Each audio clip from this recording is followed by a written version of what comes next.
2024 के चुनाव के नतीजे आए थे तो बीजेपी की घटी हुई सीटें देखकर नैरेटिव यह सेट किया गया था कि बीजेपी और आरएसएस के बीच बन नहीं रही है बॉस। अब तो पीएम मोदी के लिए आगे का मामला बड़ा मुश्किल है।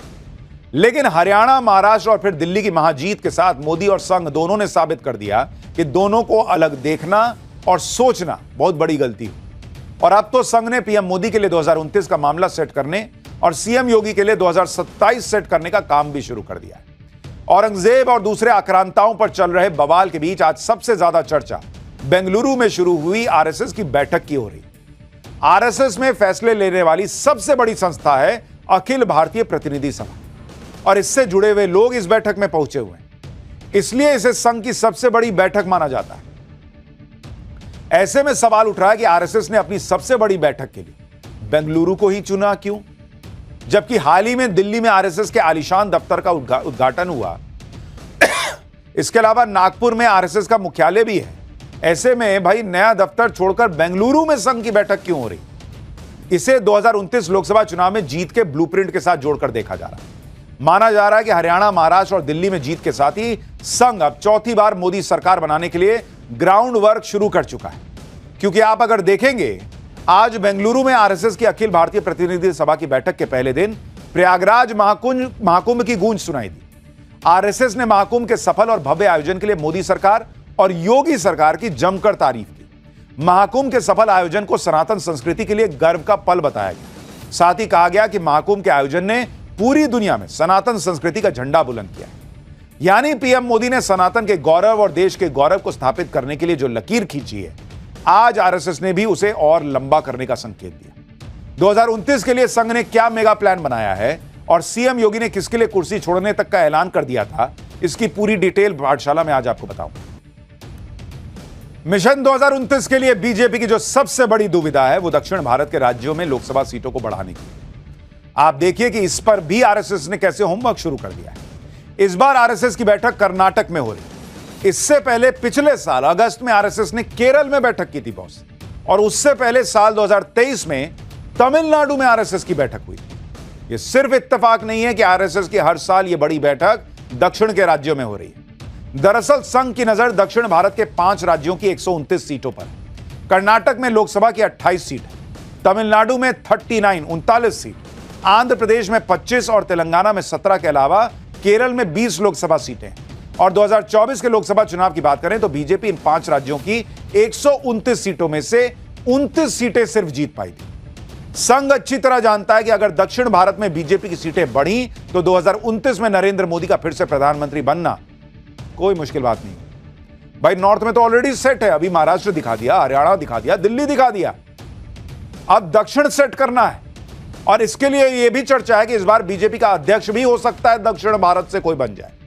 इस नाम पर भी आरएसएस की बैठक में मंथन हो सकता है, जिसके लिए बीजेपी अध्यक्ष जेपी नड्डा और महासचिव बीएल संतोष भी संघ की बैठक में पहुंचने वाले हैं।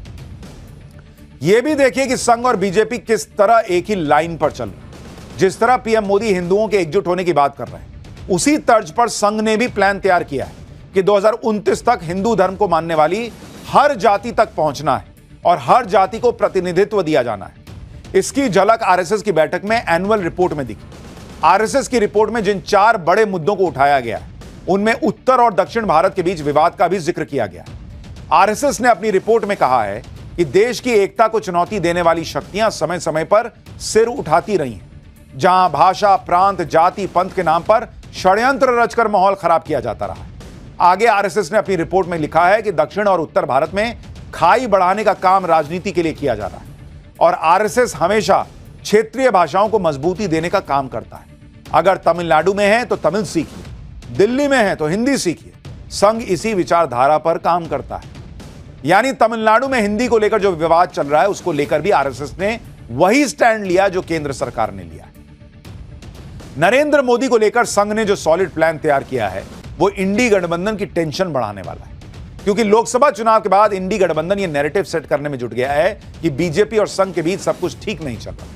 इंडी गठबंधन लगातार ये ढोल पीटता रहा कि लोकसभा चुनाव में बीजेपी के प्रदर्शन पर इसी का असर पड़ा। लेकिन लोकसभा चुनाव के बाद हरियाणा, महाराष्ट्र और दिल्ली चुनाव ने इंडी गठबंधन का नैरेटिव खत्म कर दिया। अब तो संघ ने 2029 लोकसभा चुनाव की पिक्चर अभी से तैयार कर ली, जिसके ब्लूप्रिंट पर बेंगलुरु में मंथन हुआ। इस ब्लूप्रिंट के 5 पॉइंट तय हुए हैं। पहला, हिंदू धर्म की सभी जातियों में पैठ बनाना, जाति जनगणना का समर्थन करना, यह आरएसएस ने कहा है, यह उसका प्लान है। दूसरा, कुटुंब प्रबोधन के जरिए 30 करोड़ परिवारों तक पहुंचे। तीसरा, महिलाओं के लिए 33% आरक्षण जल्द से जल्द लागू करवाना। चौथा, संघ की छत्र छाया तले काम करेगी बीजेपी। और पांचवा, संघ और सरकार बेहतर तालमेल के साथ काम करेगी। राष्ट्रीय स्वयंसेवक संघ अगर कोई प्लान बनाता है तो उसे जमीन पर भी उतारता है। हवाई बातें नहीं करती आरएसएस। संघ की ताकत ही यही है कि वो जमीन पर काम करता है। अब यह भी देखिए कि संघ कैसे अपने प्लान को एग्जीक्यूट करता है, जिसकी जानकारी आरएसएस की इस एनुअल रिपोर्ट में दी गई है। पिछले 1 साल में देश में संघ की 10,000 से ज्यादा शाखाएं बढ़ चुकी हैं। 1 साल के अंदर इस समय संघ देश भर में 83,129 जगहों पर शाखाएं लगा रहा है। इनमें से 51,710 जगहों पर तो हर रोज शाखाएं लगती हैं। इस समय देश भर में आरएसएस से जुड़े अलग अलग संगठनों की 1,15,276 गतिविधियां चल रही हैं। यानी संघ लगातार जमीन पर काम करता है बॉस। और इसलिए जब संघ के लोग जाकर कहते हैं कि देश हित में यह है, तो पब्लिक को लगता है कि भाई ये तो अपने बीच का आदमी कह रहा है, ये नहीं कि कोई चुनाव देखकर आया है, फायदा लेकर आया है। इस बार विजयदशमी पर संघ को 100 साल हो जाएंगे, लेकिन इसके बावजूद संघ का संगठन युवा है, क्योंकि हर साल कई युवा इससे जुड़ रहे हैं। बेंगलुरु में नरेंद्र मोदी को लेकर प्लान 2029 पर ऐसे वक्त में मंथन हो रहा है जब इसी महीने के आखिर में यानी 30 मार्च को प्रधानमंत्री मोदी को भी नागपुर जाना है। नागपुर में औरंगजेब की कब्र को लेकर हुए बवाल के बाद यह पीएम मोदी का पहला नागपुर दौरा हो रहा है। और लोकसभा चुनावों के बाद यह संघ प्रमुख मोहन भागवत से पीएम मोदी की पहली मुलाकात हुई। यह किसी से छुपा नहीं है कि पीएम मोदी के ब्रांड मोदी बनने में बड़ी भूमिका संघ की भी रही है। संघ के ही संस्कारों ने पीएम मोदी की राष्ट्रवादी धारा की राजनीति को कसा है।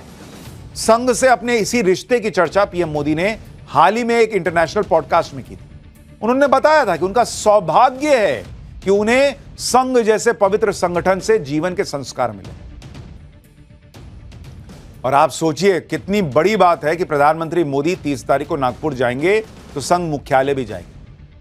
प्रधानमंत्री बनने के बाद नरेंद्र मोदी का यह पहला दौरा होगा संघ मुख्यालय का, और किसी भारतीय प्रधानमंत्री का भी यह पहला मौका होगा जब वो संघ मुख्यालय जा रहे हो।